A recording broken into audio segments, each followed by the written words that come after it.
تعيش الجهات الغربية الجنوبية الغربية لبلادنا آثارا سلبية من ممارسات دولة الجوار المغرب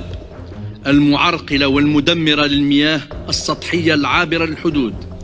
إلى كوارث بيئية أدت إلى وجه التحديد إلى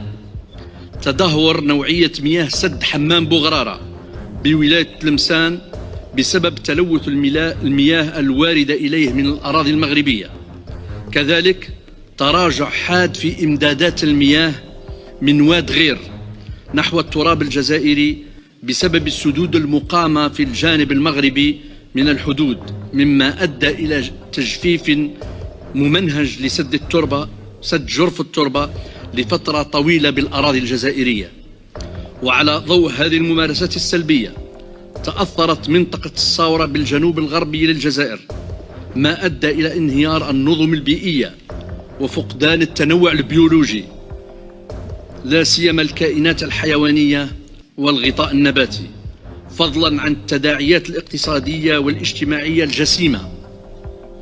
على سكان المناطق الحدودية الجزائرية المتضررة.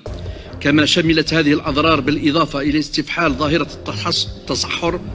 وانحصار الغطاء النباتي في الجانب الجزائري، تضرر 43 صنفا من الطيور والحيوانات النادرة، والتأثير على مسار الطيور المهاجرة. إذا أعجبك الفيديو لا تنسى النقر على زر لايك وترك تعليق محفز، وإذا كانت هذه أول مرة تتابع فيها قناة لا تتردد بالنقر على زر اشتراك وتفعيل الجرس لتتوصل بآخر مستجدات القناة.